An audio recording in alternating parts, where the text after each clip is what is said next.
In 2022, Adidas posted an operating loss for the first time in 30 years. Think about that for a second. One of the most recognizable brands on the planet. 3 stripes, 70 plus years of history, and they were losing money. But just 2 years later, they made record revenues. The shares were up over 100%. So what actually happened? How does a brand that big fall that hard and come back that fast? That's what we're going to get into today. Welcome back to episode 2 of the Retail Architecture, where I break down retail strategies of some of the most recognizable brands. Watch till the end to learn what I think the biggest takeaways for any brand or business are.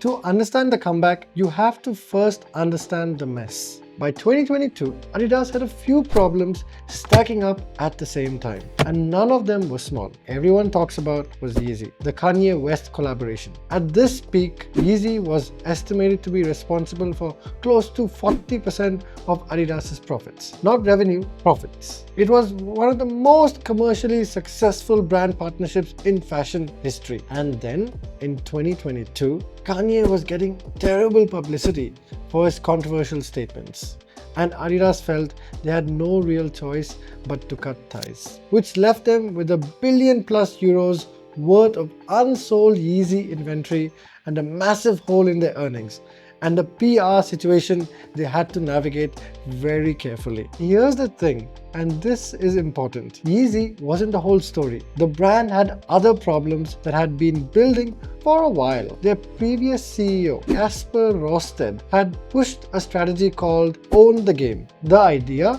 was to lean heavily into digital and direct-to-consumer sales and technology, which on paper sounds really smart. They get a bigger margin. But in practice, it meant they started neglecting the things that actually built the brand.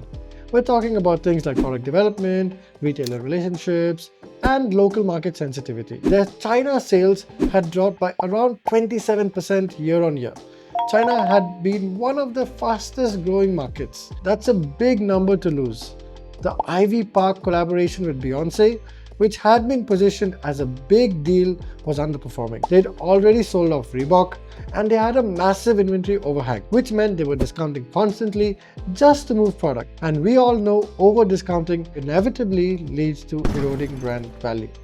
And then there was the internal culture problem. Overly bureaucratic, slow, and risk-averse. Everyone was measuring everything, but nobody was making a decision. The chain of approval was too long, and there were too many managers in the middle. Rosted was out by the end of 2022, and Adidas went to get Bjorn Gulden.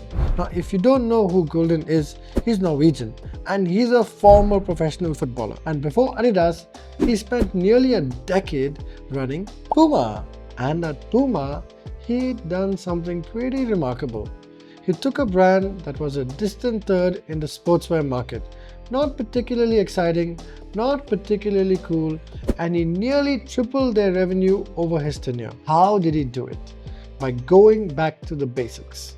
Product first, retailers first, brand that hyped through culture, not just cold advertising. Sometimes you don't have to reinvent the wheel, you just have to remember the basics and execute everything really well. And his time at Puma definitely proved that. Just with the news of him going to Adidas, their stock went up by 30%. That tells you how much the market believed in him before he even got started. Within the first 5 days of his job, Gulden made a big call. He tracked that the Samba was starting to get hot. Retailers were asking for it, and there was real consumer demand building. Meanwhile, Adidas hadn't even planned to scale production until late 2024. His response was essentially, "Why are we waiting? Let's scale it now." And he had to convince quite a few people who initially said no. But he got it done. That one decision ended up defining a cultural moment. The Samba became the sneaker of 2023, followed by the Gazelle, the Campus Thousands, and the Special. But beyond the Samba, the bigger changes were structural. The first thing he did was decentralized decision making. Instead of everything running through Germany, he pushed authority out to the local teams.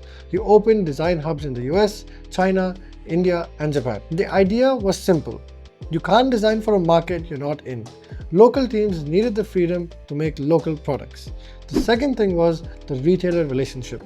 Under the previous strategy, Adidas had been pushing hard towards D2C, selling directly through their own stores and their website, cutting out all the middlemen, which sounds logical, but it had damaged relationships with all the retail partners who had been selling Adidas for decades. Newer brands had already swooped in to take their premium shelf space. Gulden went back and rebuilt all those relationships, got more shelf space, more visibility, more trust. Third, inventory and discounting. No more desperate discounting.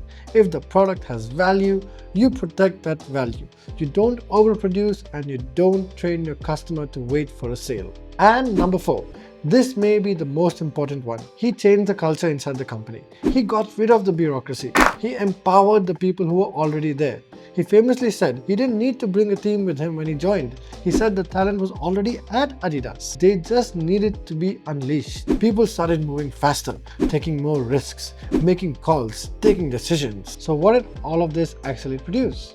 In 2024, Adidas posted revenues of 23.7 billion euros, up 12%. Operating profit went from 270 million to 1.3 billion. That's not incremental growth, that's a transformation. And 2025 was even bigger. Record revenues, 24.8 billion euros. The company's share price is up over 130% from the low point in October 2022. And the board extended Gulden's contract through 2030, which is about as clear a vote of confidence as you can get. And the interesting thing is, Gulden himself has said they're not still where they want to be. North America is still a work in progress. Nike still has a strong hold on basketball. There's more to do, which is actually one of the things that makes this turnaround story compelling. It's not a company celebrating. It's a company that's fixed the foundations and is now looking at what's next. Now, I know what some of you are thinking. If the comeback is so great, why is the stock bleeding? And you're right to ask that. After a massive rally, we're seeing the reality check in the 2026 stock price. So what actually happened? It's a combination of 3 things. First, the guidance gap. While the 2025 results were still record-breaking, the 2026 outlook was far more conservative than the moonshot numbers Wall Street wanted. When you're a market leader, just good isn't enough. You have to beat the consensus every single time. And when you don't, your stock price takes a hit. Second, the tariff and currency trap. Adidas is caught in the geopolitical heat, much like many other brands and businesses. Unfavorable currency swings and shifting trade tariffs are creating a massive headwind of almost $400 million. It's a reminder that even if your product is hot, global macroeconomics can still eat your margins. And third, the war in West Asia. This is the big X factor. The escalating conflict in the Middle East has created serious uncertainty. It's not just about store closures in the region.